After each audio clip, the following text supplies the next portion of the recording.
Every now and again, I get parents that call me to say, oh my God, I found this in my daughter's phone. Oh my God, the school reported that my daughter was found in the toilet with someone. The reason is that many times we are not connected to our daughters. It circles back to that same thing, right? Connection precedes correction. It's difficult to correct who you've not connected with because they're emotionally absent. Okay, there's this girl mother fight. A lot of parents have issues with that. So they feel like this girl used to be tender. I was there for her, I was everything for her. But at some point, she's now growing strong and challenging me. Then there's now start having clash in the home. How do you handle that situation? And how do you make this girl bend, or the mother understand that this girl is now an authority? I need to give high level of control on her own. At what point do you start giving control in parenting? Okay, I'm glad you asked. Thank you for that question. First, I would say, really, but what do parents do? They hold tight to this thing. The child will be trying to drag it. They are fighting, dragging there. Mommy, I want to go out. I want to come back by 6. I want to come back by 7. That no, you will not. I want to be on social media. You will not. I want to do this. Now, the thing is to have conversations on how this rope will be handed over. Do I feel as a parent, if my daughter being secret from me, sharing with a coach, a mentor, a senior friend, am I a failure in parenting? Okay, this is a brilliant question, and it's actually a concern that a lot of parents do have. You be the most important because you pay the bills. Yeah. You sort the bills, but you are not the most influential. So they will call, you pay the school fees, but someone else is telling her how to dress. You pay the house rent, but someone else is telling her the words, the lingo to use in communication.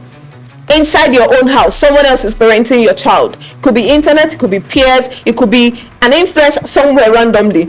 So you can't be too busy to parent and also be too busy to introduce them to mentors. How? You can't do that. So is there anything you feel that girls are doing right now that will hurt them in the future? Oh, so many. And the top on the list would be, if you're someone that is working with young girls as a parent, a guidance, a teenager, a school owner, this is the most relevant podcast we'll ever see on the internet today. We're talking about parenting a young girl in this changing world. If there's one authority you need to pay attention to what she's saying, is Coach Precious Ifeanyichukwu. But she is someone who is on a mission to help girls build confidence, become responsible and future ready. She has been on this mission for over 14 years and has touched life across the globe. I don't want to say much about her. Coach Precious, welcome to the podcast. Thank you, sir. Good to have you here. It's such a privilege. Thank you so much. 80% of people that watch podcasts usually don't subscribe. And in this channel, I know you've seen 2 or 3 videos, but you've not subscribed. Kindly click the subscribe button because it helps us reach more families, reach more brands, and also give visibility to business owners. It's been a long time coming. It's hard to do this together because you have one thing going on and that thing going on. Yeah. So, but it's fine. How does it feel to be a girls' coach? It feels good. It feels it's actually a privileged position to be in, and I'd never take it for granted. It's an honor because what it actually means is that you are mediating, you are standing in the gap, you're becoming a succor for teenagers, for young girls. Yeah, so it's, for me, it's a very precious responsibility and also purpose, and so I don't take it for granted. Beautiful. So I see President of Girls on your cap. Tell me about that. Well, yeah, so I think the idea would date way back when I was still a teens coach. Yeah, so it will surprise you, our audience, to know that I used to be a teens coach. Not until recently, past 1 year, when I felt God was leading me in the direction of focusing more on girls. So, but even way back then, I had this desire to be a role model for young people because I knew I wanted to mentor young people. And so even when I was just finishing my NYSC, I started what I called World Changers Club while doing my NYSC. And so even after NYSC, I spent another 1 year nurturing that very brand. I don't know if to call it brand, but that's that whatever vision. Thank you, because I really wanted the girls. Every Sunday I would gather boys and girls around my area where I was living and speak to them, pray with them. That's where my alawi was going, literally.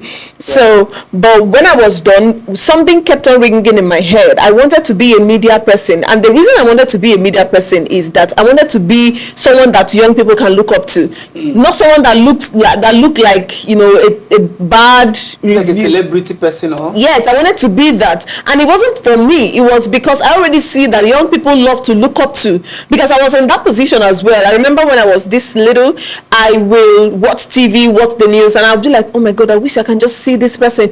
I could literally idolize the person, and believe you me, if I ever saw that person in reality, anything they tell me, I would do it, because I honor and adore them, right? So I wanted to be that same icon for young people. And of course, so when I eventually became a teens coach, and even now as a girls coach, I told myself I want to be that person, because we're also currently living in a world where young people are constantly having icons, influencers, people that they are following, and sometimes those people, you're not sure of their values, you're not sure of their perspective, you're not sure of their mindset, and they dump all of those on girls. So our girls watch, I don't want to call names, but they go online and they see all kinds of figures, and they follow them, and they subscribe to their mindset. Whatever they say, they are saying hook, line, sinker, they take it in. And so I wanted to be, and even up to now, that's why this name came up. I want to be that icon that young girls can look up to and not be safe enough. Do you understand? And parents can also say, follow Coach Precious, and you can sleep with your two eyes closed. So yes, that's the idea behind the president of girls. I want to be that icon. I want to be that role model for girls. I want girls to say, I want to be like Coach Precious. I want to, I love her ideas, her perspective, how she speaks, how she carries herself, everything. I want to represent that as well in how much wealth I command. Yeah, so I want to be wealthy, because I want to be able to, take care of take my girls on trip, because these are some of the things that people actually use to confuse them, distract them. So I want to give them that life. I want to give them that experience, so that they whatever you're saying, you see, when you have that, whatever you're saying makes more sense. They listen to you, they'll be like, that's true. Now, I'm not disputing the fact that a poor person cannot do it, but I'm saying that I want to be a role model. The Bible said it. The wisdom of a poor man is despised. Yeah, you can right? defend the whole city with your wisdom, but then and still go to naught. Yeah, exactly. So yes, that's the idea behind the president of girls. That means you buy into the concept of modeling and parenting. Oh, definitely. So tell me about that. How does parenting model reflect in the life of a young girl?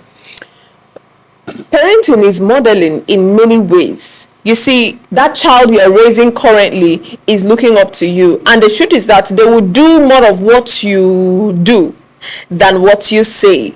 Come again. They will do more of what you do than what you say. Wow. So you can sit your daughter down and advise her and give her like 1 year advice in 5 minutes. But she's going to replicate what you do. She's going to replicate your life. So one of the things I tell parents is that the legacy and the inheritance you leave for your children are not just the money. They're not just wealth. They're also the values, the mindsets, the perspective, the curiosity, the skills that you're passing down. So if you are a resourceful person, your child will, unconsciously just pick those signals. Think about it. Have you ever been in a situation where you said something and then you just thought, oh, this is exactly how my dad would say it? 100%. A lot. In fact, I think I do that a lot. Yeah, okay. But you also know that there was never a time your dad sat you down and said, speak like this, or I do it like this, or I say, repeat after me. Just modeling. You picked it. So modeling is a big deal in parenting. So anything you don't want to see in your children, don't even start. And of course, parenting is also a lot about making sacrifices. There are habits you need to break, not because it is so convenient, but because I don't want my child to wake up to this. Wow. And that even gets as much as what you post online as a mother. Everything. Because you can't be dancing and doing all of those activities and then want your daughter to not to. So who do you think is the most significant person in the life of a girl as a parent? That's actually a very difficult question to answer. Yeah, because it's, first of all, we all know it's parents, right? But it's also fluid at the same time. Because when a child is giving birth to, between the first 0 to 5 years, the parents are literally the most important person in their lives.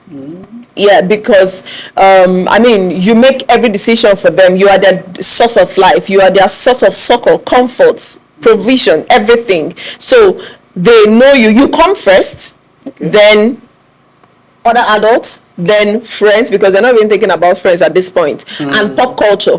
But by the time they start getting towards the preteen years, the teen years, that dynamics changes, because by now you now have friends as the first layer, then you have other adults, then you have pop culture, and then the parents are somewhere hanging around at the fourth floor, third floor. So the dynamics changes, but that does not mean that it is a hopeless situation, because if you as a parent, if you were able to put in the work, build the connection. I'm big on connection with our children, because that connection is the foundation of everything. If you're not connected with your child, that's the first gap you want to fix, because if you don't do that, you would be the most important but not the most influential. You'll be the most important because you pay the bills. You sort the bills, but you are not the most influential. So they will call, you pay the school fees, but someone else is telling her how to dress. You pay the house rent, but someone else is telling her the words, the lingo to use in communication. Inside your own house, someone else is parenting your child. It could be internet, it could be peers, it could be an influence somewhere randomly. And so suddenly you look at your daughter, you don't even recognize her. So yeah, that's why I said it's difficult to answer that question. First of all, is at the primary level, you're the most influential in your child's life between the first 5 to maybe 7, 8 years. But by the time they start getting to the preteen years, it starts shaking. That table gets rearranged. Now, what wise parents do is that you intentionally, of course, connect with them, but also position mentors in their lives, people that whose value you trust, so that even when they turn to someone else, there's a safe adult there that you've already positioned. So even though you're no longer the most influential, but now you do the RNG of the most influential, so you are sure that even if they pick values from that person, pick decisions, you know, whatever, you can be sure that they are safe, they're in safe hands, other than just, you know, running into any random hands, because they definitely will. Because at this point they're asking the question, who am I? And the teenagers are asking, where do I fit in? Who are my tribe? Where do I belong? And you know, they want to get that sense of identity, you know, in many ways. So preparing and providing that safe ground to fall into becomes very critical, that we do that as parents. And of course, that's also why we run the, you know, Global Giant Girls Tribe, because we want to build a safe zone, a safe corner for young girls. Awesome. Okay, there's this myth I also believe to an extent, that children at some point within the teenage age go astray, and then all of a sudden they come back to the track. Some go astray and they go forever. Do you believe that that's a normal procedure for a girl to misbehave a little bit at 16, 18 and then come back at 20? Does that apply? Is it a principle, or is it a mistake of parenting? It's a myth. It's a myth. I mean, if you do your homework well as a parent, you will have that experience. And I mean, if it can happen. I'm not saying you might. I've seen parents that say, I did all I did all my best, but no, you didn't do all your best. You did all you knew. So when you've done all you know, what are you supposed to do? You know more. So yeah, there are times that can play out, but I don't believe it's a standard. You can actually raise a child who will not give you headache all the days of their lives, but it has to be, you know, an intentional work that you start doing quite early. Is there anything you feel that girls are doing right now that will hurt them in the future? Oh, so many. And the top on the list would be their relationship with devices. Yeah, top on the list, relationship with devices and social media. You see, the internet is gradually becoming a home or a ground where a lot of talents are buried. So young people feel, oh, they're anxious to get on social media. They're anxious to get a phone. You know, at 12, a child is already agitating. At 10, at 11, because of the kind of environment and generation that we are into. And so, by the time they get that device, they're off the radar. They are off. They start living life because they are constantly seeing things online, right? They are seeing people, they are experiencing things, they are seeing things that their brain are not able to handle at the moment, and so they can make terrible decisions, wild choices, and then before you know it, they've lost their innocence, they've lost their focus, they are nowhere to be found. So social media, the relationship that young people have with social media and the devices general is a concern, is top on the list. And to also mention, it's also where you have young people opening social media pages, accounts without the consent of their parents. I mean, I've seen that severally. As someone that work a lot with girls, so I've seen parents complaining that, oh, I discovered my daughter is using social media. She doesn't even have a phone. How is it even possible, Coach Precious? I noticed, she's on this. In fact, I know one parent that she's a pastor. I will not mention the name. And the daughter actually opened a TikTok account, and someone literally showed her daughter, and she couldn't recognize her because she was dancing on TikTok half naked, waist beads,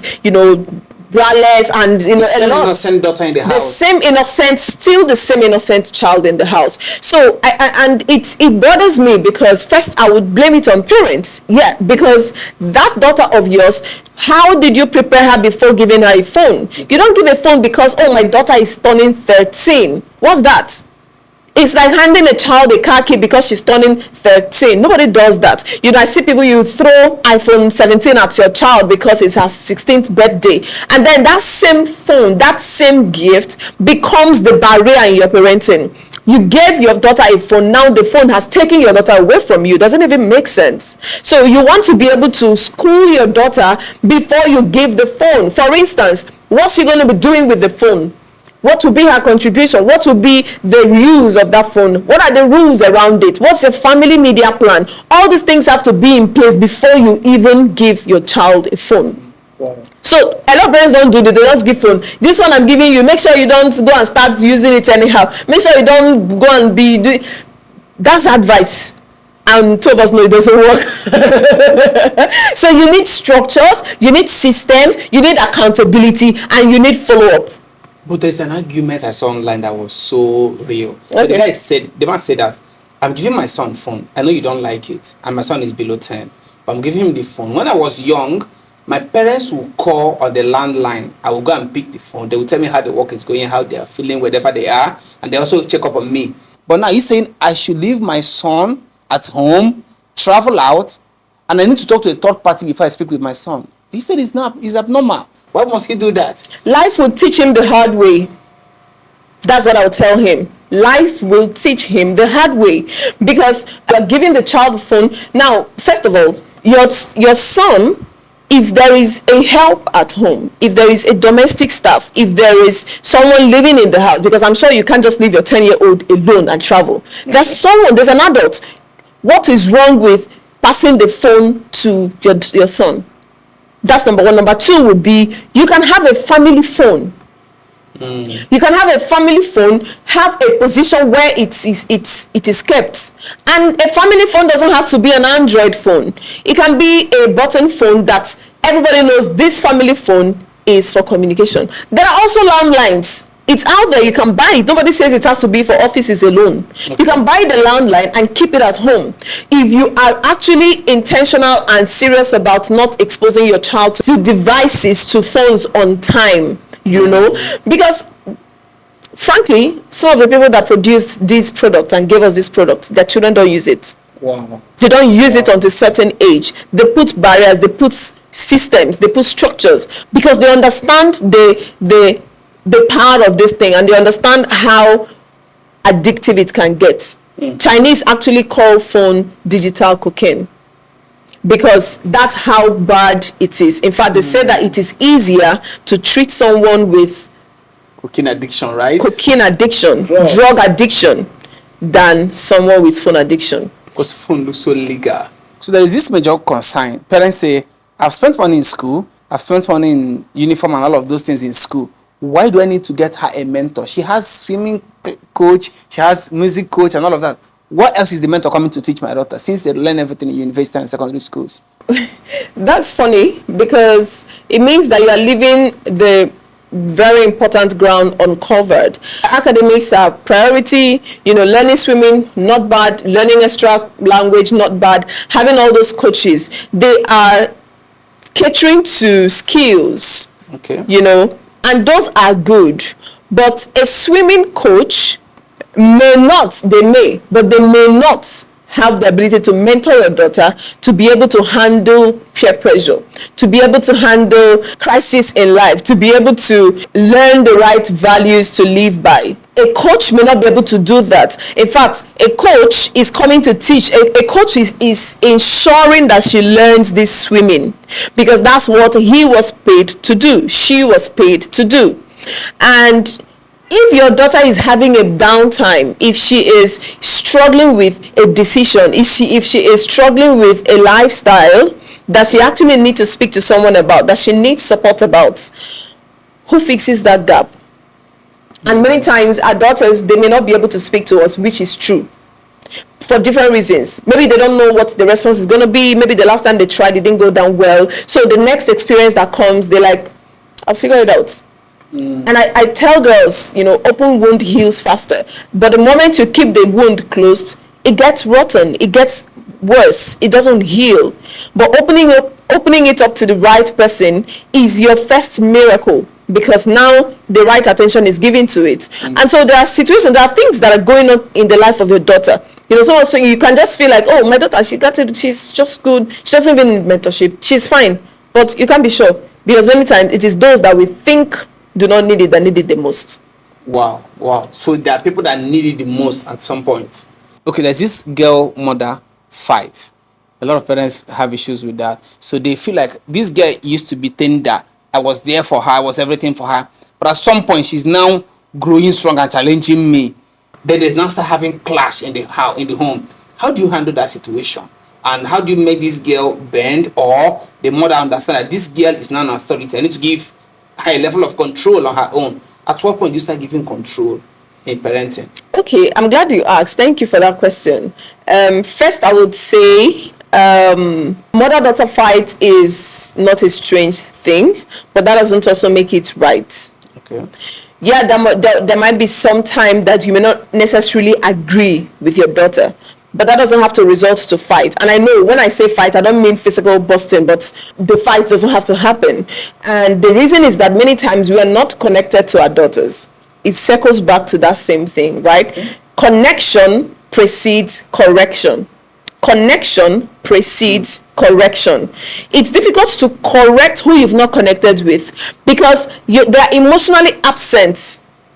See, the fact that you are paying school fees does not mean that you have it all, like they should be at home with you. Mm. There are things that you should do, there are steps you should take, that you need to connect with them, so that if you're correcting them, it will be easier. Now, it's also like I like to give example with bank, with making deposit and withdrawal. Okay. So connecting with your child is like making deposits. You're making enough deposits. Now imagine that you have 500 million naira in an account, and then you needed to like get a quick lunch, and then you went to a restaurant, and then you ate. First of all, you're not going to be afraid whether you can pay, because I got this.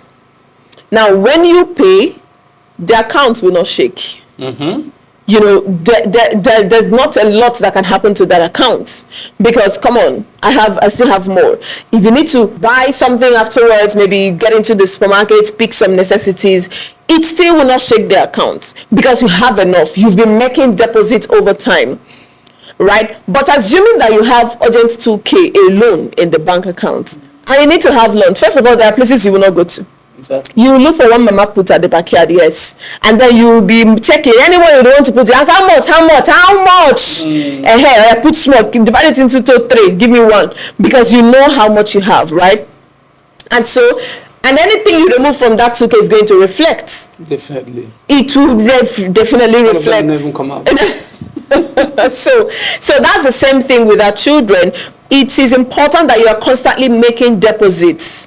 Physical touch, hug, peg, doing things together, asking her questions, reading together, cooking in the kitchen together, like doing some connection activities, asking her questions, interactions, and all of that. All those are bonding moments with her. Now, when it's now time for you to correct, it won't be like a strange thing. She won't feel my mom hates me. She's always, I don't even know what is going on in this house. She knows she loves me. She cares. We've been doing a lot together. So if this one moment she's being hard on me, oh, there's a reason for it. There's a deposit left. That's you still have a lot in her love tank. Her love tank is filled to the brim because you've been making a lot of deposit. So the fight happens because the love tank is almost empty. So you've not made enough deposits, and then you are busy withdrawing with advice, instruction. Hey, you do it like this. Let me teach you in my time. Mama, you are making a lot of withdrawal, and it's going to tell on that relationship. So you also mentioned something about giving control. Control is something that is natural, and we should be able to give it to our children. Okay, so I'll give an illustration with this cord. Now, this is a cord. This is what control looks like. And the parents are the ones with the control. Every single time, from the time your child is giving birth to, you are the one in control. You decide what she eats, what she wears, where she goes to, literally everything. When she sleeps and when she wakes up, you are the alpha and omega of her life. You have the 100% control. But as she keeps growing, a level of this control should be given to her per time until the entire control is handed over. Because you as a parent, currently your own parents have handed you the entire control. That's why you have your own home. That's why you have your own family. That's why you make your own decision without calling your mommy every time. Mommy, what should I cook? Mommy, should I go to church now or not? Because you have the entire control now. So you should also be able to hand this control to your children, however, gradually. But what do parents do? They hold tight to this thing. The child will be trying to drag it. They are fighting, dragging there. Mommy, I want to go out. I want to come back by 6. I want to come back by 7. They are saying, no, you will not. I want to be on social media. No, you will not. I want to do this. Now, the thing is to have conversations on how this rope will be handed up over. Because after a while, they will be on social media. How are you preparing them for that? How are you equipping them for that world?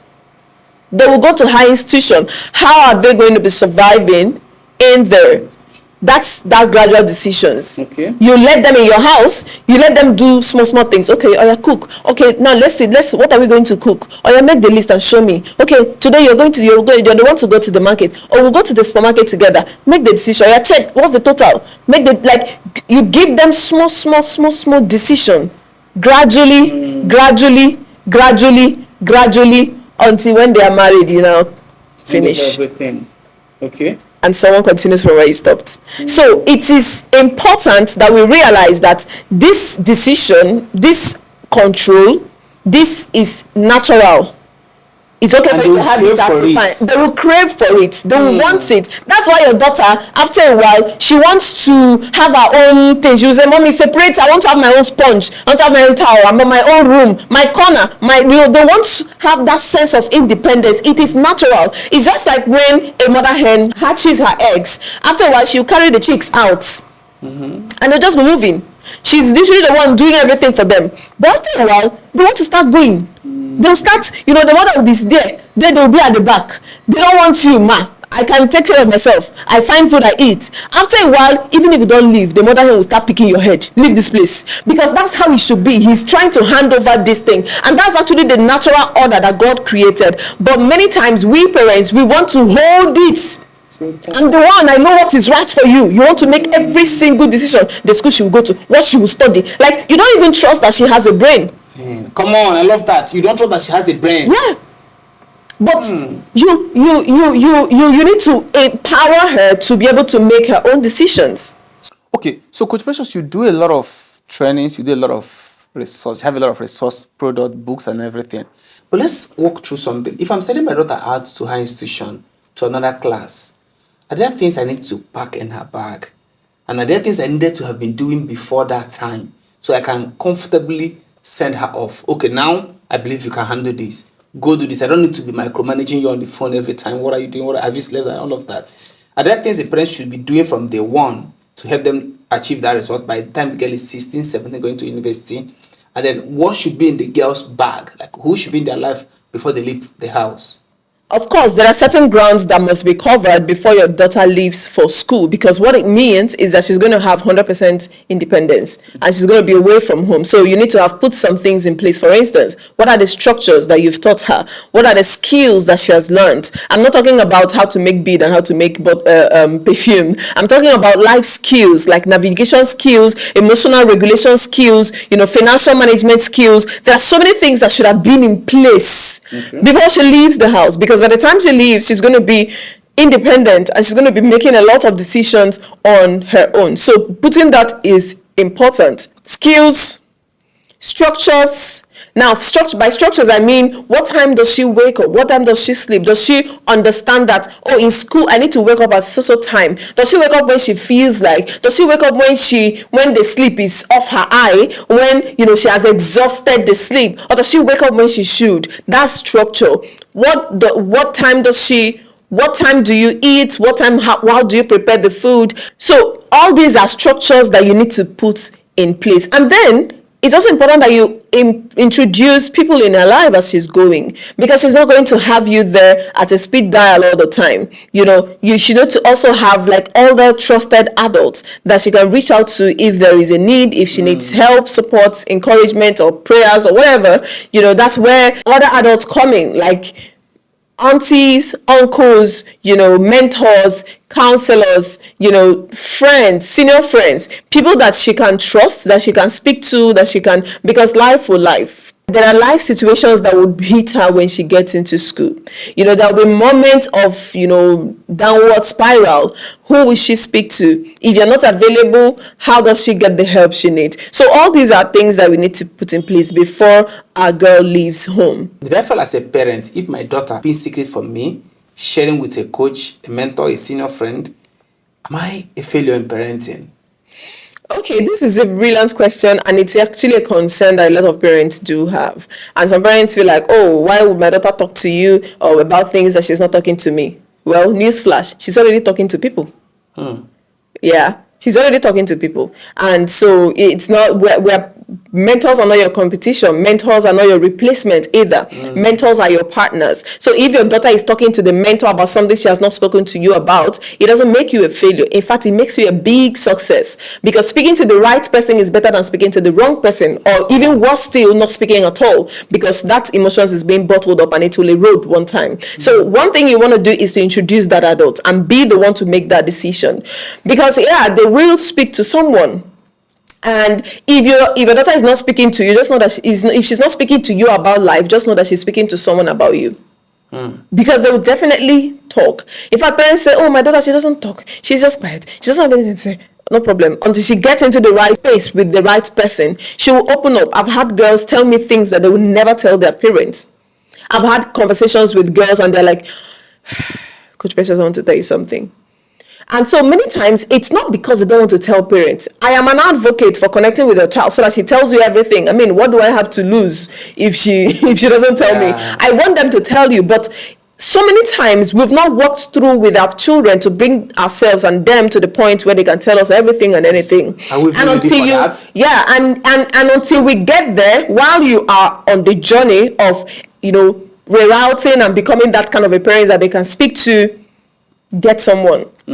Because life is happening, and it's happening so fast. Every single 24 hours, your daughter is having experiences. Some the good, the bad, the ugly. So you want to be able to know that, is she being able to manage all of the nuances? Is she being able to, understand what's going on, be able to make wise decisions, make great choices, because they are making decisions today that will reflect in their tomorrow. And so you want to be able to put the right people in their lives, and that's where mentorship comes in. And so no, mentors are not your competition. Mentors are your partners.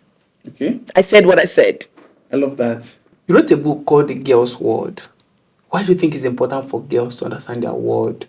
Why they should be studying other people's world? At least they are going into the world. Yes, girls should understand their world, because the world of a girl is different, is unique, is different from that of a boy. And so a girl needs to understand her world, ideal world, and be able to walk confidently in it. Now, for instance, puberty hits, and then suddenly she's seeing blood, suddenly she's seeing breasts, hairs are growing. She needs to be able to understand what that means, how to carry herself, how to practice, what hygiene to practice. All of those are, sometimes parents, we don't prepare our children for that experience. Also talk about fashion, dressing. How do you dress? How do you reflect the royalty that you are in your dressing? It's part of understanding the world. Your face, girls, get fascinated by things they see online. Then before you know it, a 10-year-old and a 12-year-old wants to make up her face, wants to wear long wigs, wants to do all kinds of dramatic things. So helping them to understand that, okay, there is time for this. This is the time, this is what to do, what to explore, how far to go at this stage is very critical. Taking care of their body, puberty, hygiene, all of those are the nuances in the life of a girl that she needs to be helped with, and we shouldn't just leave her to figure it out. So that's why I wrote the book The Girl's World, to help girls understand themselves, build the confidence that they need to navigate the world as a girl, and also be able to thrive in it. So yeah, that was a work I did, and I'm so proud of that book. And I mean, currently it has sold over 10,000 copies, and lives have been changed. We're getting feedback from parents, from girls themselves, of how the book has helped. In fact, I had one parent one time that reached out. She said she bought the book for her girl, but it turned out it helped her more. Wow. She was reading the book. Yeah, she read it alongside my book, Making Wise Decisions. And so she said that book helped her beyond what she just wanted to check, this book, before I give my daughter, let me be sure. And it ended up, she ended up catching the stray bullet, and it actually was very helpful and, transformative for her, really. What inspires you to write those books? What inspired me to write every single book are the gaps I'm seeing. Because I'm firsthand seeing them and experiencing them. I watch girls make decisions that will make you think, does she have a brain? So that's why I wrote Making Wise Decisions. I've seen girls, checking out when they're supposed to stand firm, make solid decisions, say no when they should. And that's why I wrote I Dare to Be Confident. I want girls to own their confidence journey, to also know that confidence is not a gift, it is a skill, and you learn it. And that's what I was able to break down in that book, in a way that girls can assimilate. And every other book I wrote the book Why Well-Trained Girls Misbehave During Valentine. Because again, I usually do this program during Valentine where I do teens hangout with Coach Precious, and so I see questions they're asking me are enormous, and I'm like, these girls, do they who prepares them for Valentine? So I saw the gap, and then I wrote that book. So for every single book I write, I believe that book is a transformation pill. That when you take it, how they say you take it morning and afternoon, morning and night. It transforms your life. So they are transformation capsule that I've put in every book, and yeah, they have the anointing of God as well to transform. Okay, so let's look at that word, confidence. How do you differentiate between a confident girl, or my girl being confident and being arrogant? There's a big difference between that. Oh my goodness, how do I even start? So confidence is you being able to understand yourself, accept yourself, and work in that reality. Understand who you are, accept yourself, and work in that reality. Whereas arrogance is looking down on someone else, disrespecting someone else, crossing other people's boundaries. So people can mistake the two, but they are completely different. I mean, you can be super confident and still be respectful, right? So yeah, confidence and arrogance, they are not twins. They are from two different mothers. So talk about saying no. My daughter tells me no, and then I feel like she's challenging me. But you encourage girls to learn how to say no and be able to stand on their ground. Yes, it's very important that you teach your daughter how to say no. And if your daughter says no to you and you feel ruffled, then there's something wrong with you, not the girl. Yes, first you should teach her how to say no respectfully. So imagine that you're saying something, and now I'm not talking about just arrogantly saying no, I won't do it. Okay. No, the no is sometimes it's not even about the word, using the word no. It's about they're being able to say, I have a different opinion. Mommy, what about this? I'm not sure this is entirely what it is. I also think this. So that thing, being able to welcome it as a parent and actually listen to that, you are validating the fact that it is okay to have a different opinion from someone else, because tomorrow she will go online and see what is going on, and she won't be able to bring out her own perspective and live by her own. She would quickly, throw away her values in the ditch and pick what is out there because she couldn't say no at home. So yeah, I'm not encouraging girls to be arrogant, to just say no, lackadaisically, or be crass in their response or in their relationship with their parents. No, that's not definitely what I'm saying. What I'm saying is that you should allow your daughter to disagree with you. I think that's the word. Okay. Disagree with you respectfully. Teach them respect. Teach them honor. So if they understand the code of honor, if they understand the language of honor, they can disagree, communicate it without being disrespectful or arrogant. And if they do this and the other person feels ruffled, it's not their problem, it's the person's problem. Yeah. So what advice do you have for a busy parent who is saying, I want to be there for my girl, but obviously I can't afford to do all right now. Everything you are teaching is good, I believe them, but I can't do them. What should I do? Okay. It's actually a concern that maybe 80% of parents are having. You want to be there, you want to be involved, but you're thinking, if I'm involved, how do I pay school fees? If I'm there all the time, doing all of this. So, but there's a balance. So first of all, you need to realize that there's a gap. Okay. There's something I'm not able to do now. And then the next step will be, how do I get help for that? See, there's a difference between being present and being involved. There are so many parents who are 100% at home, stay at home mom, like we say, but they don't know what is going on in the life of their daughter.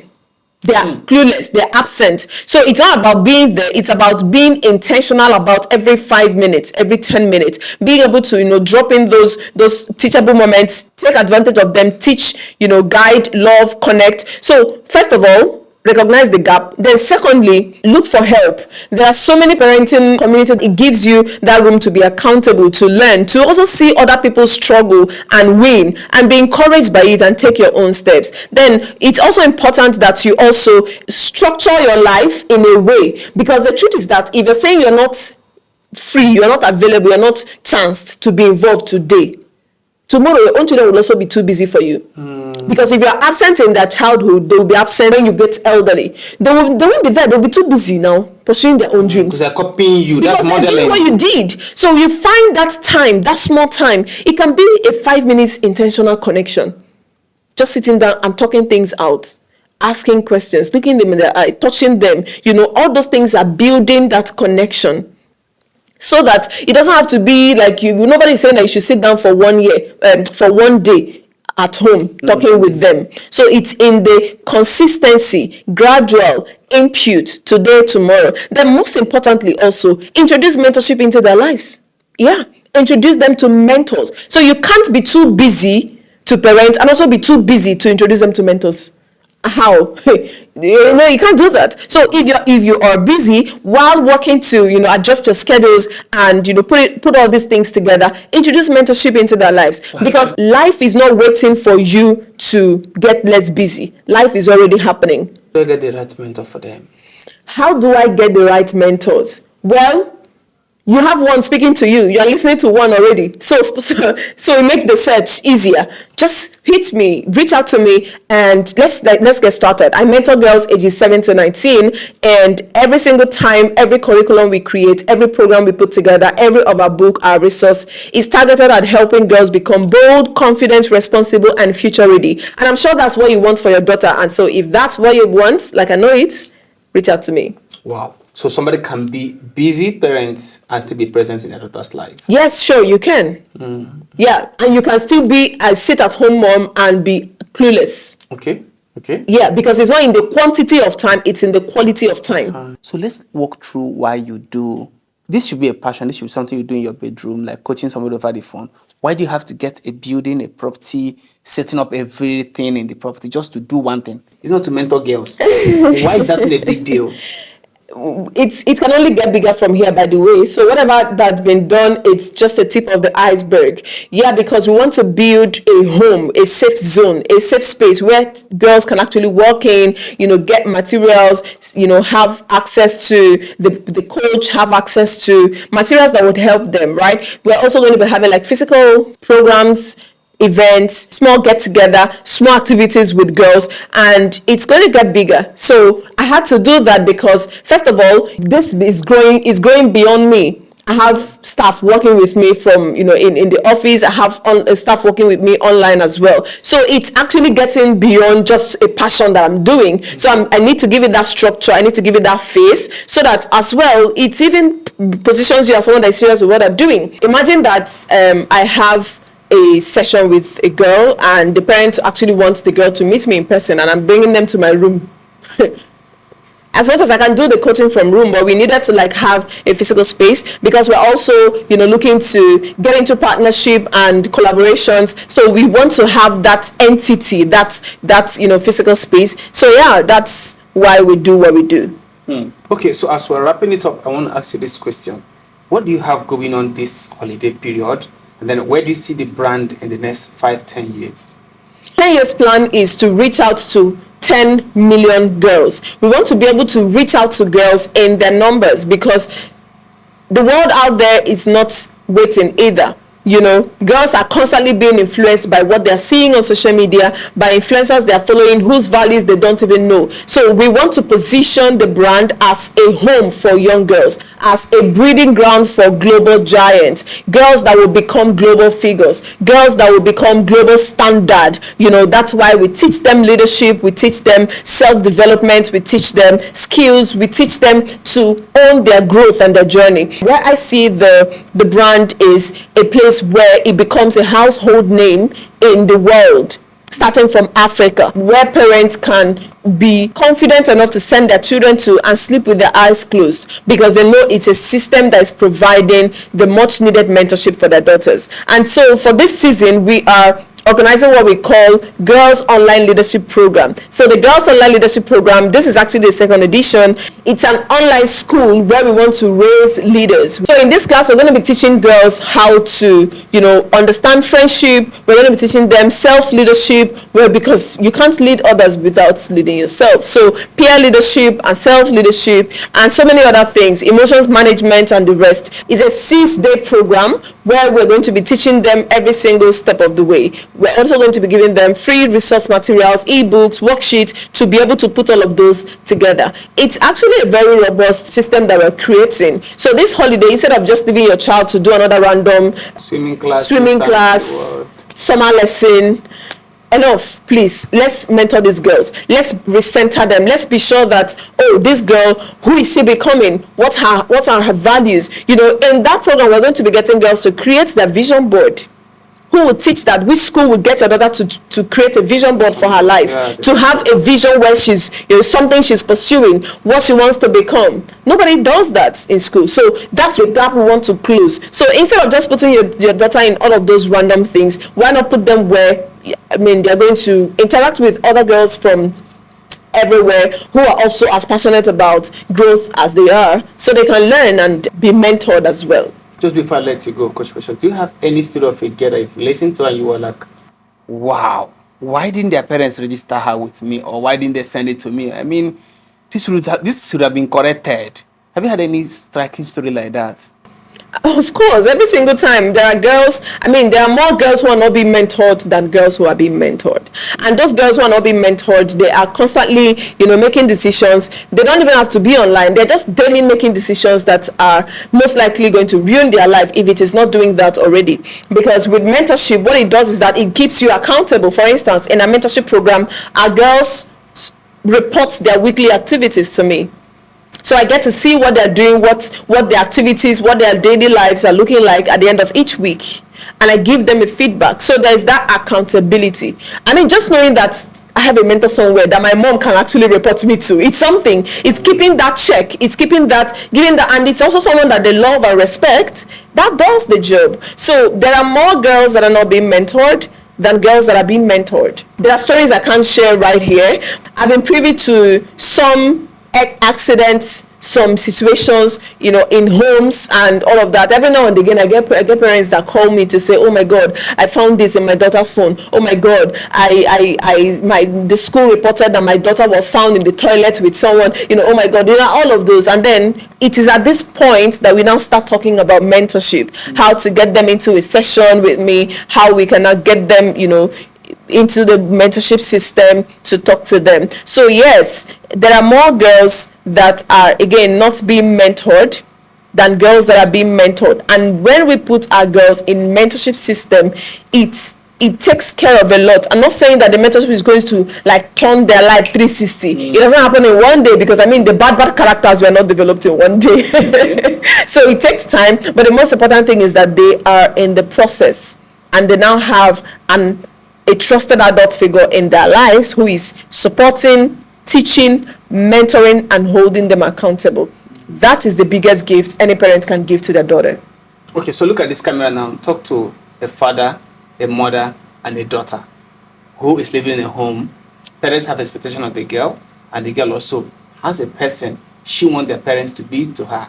And then just talk to the family. I'll start with the parents. So to you parents, first thing I want you to know is that you need to take it easy on yourself. You need to ask yourself, where am I in my parenting journey? Where am I? What are the gaps that I've seen? You know those gaps. And then look for materials, look for resources, get into communities, parenting communities that can help you. Yes, because you can't do it alone. And parenting has manual. Parenting has you can learn parenting. You should learn parenting. You shouldn't do it with guesswork or with just what you know. So when you learn parenting, you do a better job. And you also need to know that your own children, your teenager or your daughter there is her first time being a daughter.